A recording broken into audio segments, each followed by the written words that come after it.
ഈ സ്ഥലം കൊള്ളട്ടെ എണ്ണ പറന്നിടക്കുന്ന നെൽപ്പാടങ്ങൾ, അതിനപ്പുറത്ത് അന്തിമഹാക്കാരുടെ ക്ഷേത്രം നിന്റെ അച്ഛൻ പണി കഴിപ്പിച്ചതാ. കുറച്ചങ്ങോട്ട് നീങ്ങിയാൽ വിശാലമായ പുഴയും കുളിപ്പടവുകളും. ഇത്രയും സുന്ദരമായ ഒരു സ്ഥലം ഞാൻ എന്റെ ജീവിതത്തെ കണ്ടിട്ടില്ല. കാരണം എന്തെന്നറിയോ? കാരണം എന്തെന്നറിയോ? ഇവിടെ എവിടെ നോക്കിയാലും പെണ്ണുങ്ങളാണ്ടാ. അമ്പലത്തിൽ പോണവര്, പാടത്ത് പണിക്ക് പോണവര്, കുളിക്കാൻ പോണവര്. ഓ, എന്തായാലും 1-2 മാസം നമ്മൾ ഇവിടെ തന്നെ കാണുമല്ലോ അല്ലേ? ഉണ്ടായിട്ടുണ്ടാ? ഇവിടെ മരപ്പണിയില്ല, കൊത്തേ ഉള്ളൂ. അത് അച്ഛൻ തന്നെ ചെയ്തോളും. നമുക്ക് വെറുതെ കാഴ്ചക്കാരായി നിൽക്കാന്നല്ലാതെ. അതല്ലടാ നല്ലത്. നമുക്കൊരു കഷ്ടപ്പാടില്ലാതെ ഇങ്ങനെ തൊട്ടും പിടിച്ച് നിന്നാ മതിയല്ലോ. അത് നിനക്ക് പറ്റും. പക്ഷേ അച്ഛന്റെ തണൽ ഇങ്ങനെ ഒതുങ്ങിക്കൂടി ഇന്നും അടുത്തു. എന്തെങ്കിലും ചെയ്യാന്ന് വെച്ചാ അച്ഛൻ സമ്മതിക്കില്ല. എന്നിട്ട് ആൾക്കാരുടെ മുന്നിൽ വെച്ച് പരിഹാസവും. ഇന്ന് അച്ഛൻ പറയുന്നത് നീ കേട്ടതല്ലേ?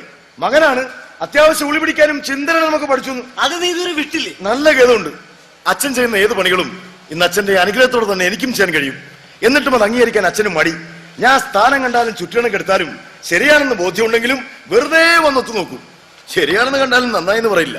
പിഴവ് പറ്റിയാൽ പിന്നെ ലോകര് മുഴുവൻ കേൾക്കെ ശകാരവും.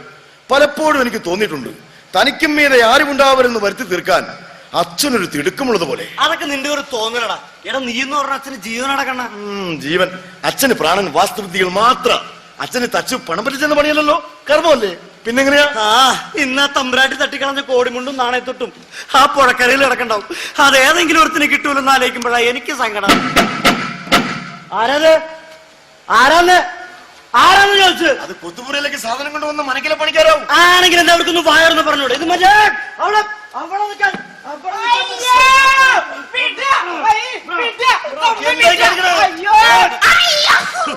ഓടിപ്പോണ്ടപ്പോ ഞാൻ വിചാരിച്ച് പെരിച്ചാഴിയെന്നാ. പിടിച്ചപ്പോഴ കള്ളനാ. അയ്യോ, കള്ളനല്ല. ചാപ്പിട്ടിക്കൂട്ടി കൊന്നോളെ ഞാൻ. സത്യം പറയണം, എവിടെന്ന് കട്ടതായി പോകുന്നു? കട്ടതല്ല, പിന്നെ ഭൂമി മനക്കിലെ ഉണ്ണിയും പോലെയാ. എന്ത് പൊന്നുണ്ണി? കണ്ണ, ഇത് പൊന്നോ കാക്കപ്പൊന്നായിരിക്കും. ഉണ്ണിയമ്പൂരി എന്തിനാ വിളിച്ചപ്പോൾ ഓടിയതും ഒളിഞ്ഞു നോക്കിയത്? അത് പിന്നെ അത്ഭുത വിക്രമനായ പെരുന്തച്ഛനാ വാഗീശ്വരി ദേവിയുടെ ശില്പം കൊത്താൻ വരണെന്ന് അപ്പൻ പറഞ്ഞു കേട്ടു. നേരിട്ട് വന്നാൽ ഇഷ്ടമില്ലെങ്കിലും നിരീച്ച അത്ഭുത വിദ്യകൾ കാണാൻ മറഞ്ഞു തന്നത്. അതിപ്പോ അബദ്ധായി എന്ന് പറഞ്ഞാ മതിയല്ലോ. ക്ഷമിച്ചിരിക്കണോ? കാക്കപ്പൊന്നിമ്പ്രം പോയിക്കോളാ, സാരല്ല. പക്ഷെ സാരണ്ടേ? എന്ത്? അമ്മ ഇപ്പൊ തൊട്ടൂലോ. ആശാരി, ശൂദ്രന്മാരെ തൊട്ടാല് ശുദ്ധാവാൻ ഇത്തിരി കുളിയും ക്രിയകളൊക്കെ വേണേ. എന്ത് കുളി? കൂമൂത്രത്തിൽ വരെ വേണം പോലും. പാവം. അശുദ്ധാക്കിയ ശൂദ്രന് നല്ല ശിക്ഷയുണ്ട്. കണ്ണ, അനുഭവിച്ചോ? ഞാൻ പറഞ്ഞില്ലല്ലോ. തിരുമേനി, ദയവായി ഈ വിവരം പുറത്ത് പറയരുത്. ഈ കുളി നമുക്കത്ര പറ്റിയുള്ള കാര്യല്ലേ. ഞങ്ങൾ നമ്പൂരിയർക്കിടയിൽ ഇങ്ങനെ ആവശ്യമില്ലാത്ത അനവധി കാര്യങ്ങളുണ്ടേ. കുളി, ജപം, തേവാരം, ഇതിനപ്പതൊക്കെ അല്ലേ? തീർച്ചയായിട്ടും. ഈ നിറം കണ്ടപ്പോഴെനിക്ക് തോന്നി ഇതെനം വേറെ. എന്താ അച്ഛന്റെ പേര്? ചാത്തമ്പൂരി എന്നാണോ? വേങ്ങാശ്ശേരി രാമനുണ്ണി തിരുമേനിന്നാ അച്ഛനും അമ്മയും പറഞ്ഞു കേട്ടിട്ടുള്ളത്. അപ്പൊ ഇക്കാര്യത്തിലും എല്ലാവർക്കിടയിലും ഒരു ശങ്കയുണ്ട്. പെട്ടെന്ന് കാര്യങ്ങൾ ഗ്രഹിച്ചുല്ലോ. അപ്പൊ തർക്കമില്ല, കൂടുതൽ ഇയാള് തന്നെയാ പെരുന്തച്ഛൻ. പക്ഷേ കണ്ടാ തോന്നില്ല കേട്ടോ. ഈ പെരുന്തച്ഛൻ എന്നൊക്കെ പറഞ്ഞപ്പോ വിചാരിച്ചു ഇയാൾ നമ്പൂരിയെന്ന് പറഞ്ഞപ്പോ ഞങ്ങള് വിശ്വസിച്ചാൽ ഞാൻ പെരുന്തച്ഛനാണ് 100 വട്ടം വിശ്വസിക്കാം. എന്താ പറഞ്ഞു വിടൂ. ഓടോ, അച്ഛൻ വന്ന് വഴക്കേക്കണ്ട. ഓടോ. പക്ഷേ നോനങ്ങനെ പോവാൻ പറ്റില്ലേ? എന്തേ? എന്തായാലും പെരുന്തച്ഛനെ നേരിൽ കണ്ട സ്ഥിതിക്ക് 1-2 അത്ഭുതങ്ങൾ അങ്ങോട്ട് കാണിക്ക. കണ്ടിട്ടേ നാം പോണുള്ളൂ. കണ്ണ, ഇതൊരു മാറണെന്ന് തോന്നണട്ടാ. ചോദിച്ചു വാങ്ങിയതല്ലേ. പെരുന്തച്ഛൻ എന്താ പെരുവിറക്കണേ? അത്ഭുതങ്ങൾ കാണിക്ക. ശിക്ഷ ഉണ്ടെന്ന് മറക്കണ്ട. കണ്ണ, എന്താ അത്ഭുതമാണ് ഇരുട്ടിന്റെ കഷ്ടത്തിന് ഞാൻ കാണിച്ചു കൊടുക്കേണ്ടത്. നിന്ന നിൽപ്പില് അന്തർദാനം ചെയ്യാനുള്ള വല്ല വിദ്യ ഉണ്ട്, കാണിച്ച് രക്ഷപ്പെടാൻ നോക്ക്. അങ്ങനെയുണ്ടോ? അല്ലെങ്കിൽ പ്രശ്നം. നോക്കണം, നോട്ടം കണ്ടില്ലേ? ശിക്ഷ ഉണ്ടാവും ഉറപ്പാ. പഠിപ്പിക്കല്ലേ പെരുന്തച്ചോ? മര്യാദക്ക് കാണിക്കണോ, ഇല്ലെങ്കിൽ നോ. കണ്ണ, കാണിച്ചോ? കണ്ണ, കാണിച്ചു കൊടുക്കടാ.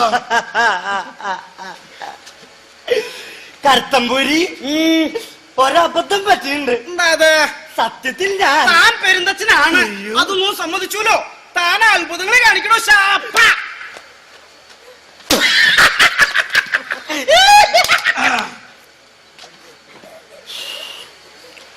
ശ്രദ്ധിക്ക, അവിടെയല്ല ഇവിടെ. തച്ചുശാസ്ത്രത്തിൽ ഇതിനെ പ്ലാവില എന്ന് പറയും. അല്ലാത്തപ്പോ ഇതിനെ മാവില എന്ന് പറയില്ല. തൻ വിദ്യ കാണിക്കാ. തച്ചുശാസ്ത്രത്തിൽ ഇതിനെ കേരാഗ്രപത്ര നാഡീകണ്ഡം എന്ന് പറയും. അല്ലാത്തപ്പോഴും ഇതിനെ അങ്ങനെ തന്നെ ആവുമല്ലോ പറയല്ലേ എന്ന് തന്റെ അച്ഛൻ പറയും. ഞങ്ങൾ പച്ചരിക്കലിനാ പറയാ. തൻ വിദ്യ കാണിക്ക. ഇത് രണ്ടും തച്ചുവിദ്യയിൽ നിർമ്മാണ ഉരുപ്പടികളാണ്. ഈ ഉരുപ്പടി ഇങ്ങനെ എടുത്ത് ഇടത്തോട്ട് ലംബമട്ടത്തിൽ വളച്ച് കേരാഗ്രപത്ര നാഡീകണ്ഡം എന്ന് വെച്ച തിരുമേനിയുടെ ഭാഷയിൽ പച്ചരിക്കല് ഇങ്ങനെ അനുയങ്കുലം പൊട്ടിച്ച് കോർത്തു ബന്ധിച്ചാൽ ഇതുകൊണ്ടിങ്ങനെ കഞ്ഞിയൊക്കെ കോരി കുടിക്കാം. എങ്ങനെയുണ്ട്? എല്ലാം കണക്കുകളാണ്, തെറ്റിയാൽ പിഴയ്ക്കും. അത്ഭുതായിരിക്കണു. താൻ ഇത്രയ്ക്ക് അബദ്ധം കരുതില്ല. ഇതിങ്ങനെ കുത്തിയാൽ കഞ്ഞിപ്ലാവിലാകും, ഇതിങ്ങനെ കുത്തിയാൽ കുമ്പിളാകും. ഇതൊക്കെ തച്ചുശാസ്ത്രത്തിൽ പറയുന്നുണ്ട്. ഈ തച്ചുശാസ്ത്രം എന്റെ കുട്ടിക്കാലത്ത് പഠിച്ചിരിക്കണു. പക്ഷെ കണക്കറിയില്ല കണ്ണ. തന്നെ കുറിച്ച് അത്ഭുതവിക്കണമെന്ന് പറഞ്ഞ അപ്പന്റെ പറഞ്ഞാൽ മതിയല്ലോ. എന്തൊക്കെയാ പറഞ്ഞത്?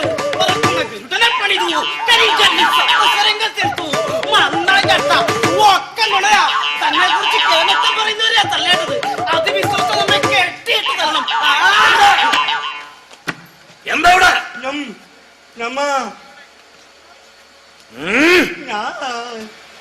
തിരുമേനി ആരെ കാണാനാ ഈ വന്നേക്കണേ?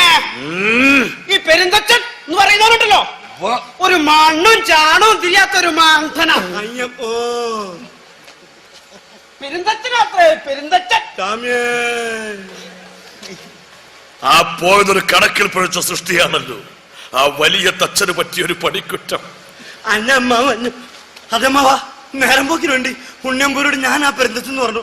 അതിന്റെ പുറത്താ. നേരം പോക്ക് എനിക്ക് മനസ്സിലാവും. പക്ഷെ ഉണ്ണിയമ്പൂരി പെരുന്തച്ചനെ കുറിച്ച് അധിക്ഷേപിച്ച് പറഞ്ഞപ്പോ എന്റെ കണ്ണന്റെ ചുണ്ടിൽ ഒരു ചിരിതി കെട്ടി വന്നിരുന്നു. അതിന്റെ പൊരുളെന്താണെന്ന് എനിക്ക് മനസ്സിലായില്ല. അച്ഛാ, ഞാൻ അയാളുടെ ഒരുക്കങ്ങളൊക്കെ പൂർത്തിയായോ? വാഗീശ്വരിക്ക് മാതൃകയായി നിൽക്കാൻ ഇല്ലത്തൊന്നൊരു കന്യക വരുമെന്ന് എന്താ? ഇല്ലത്തെ കന്യകമാരുടെ മുഖം നോക്കി കൊത്തിയാൽ ശില്പം ഒരുപക്ഷെ സുന്ദരമായിരിക്കും. പക്ഷെ മറ്റുള്ളവരുടെ കഷ്ടപ്പാടുകൾ അവർക്ക് മനസ്സലിവില്ലാത്തതുകൊണ്ട് തന്നെ കരുണരസത്തിന്റെ കൊത്തുകൾ പിഴച്ചു പോവും. കാരുണ്യമില്ലെങ്കിൽ എന്ത് ദേവി? പിന്നേരാ? ചമ്പകം.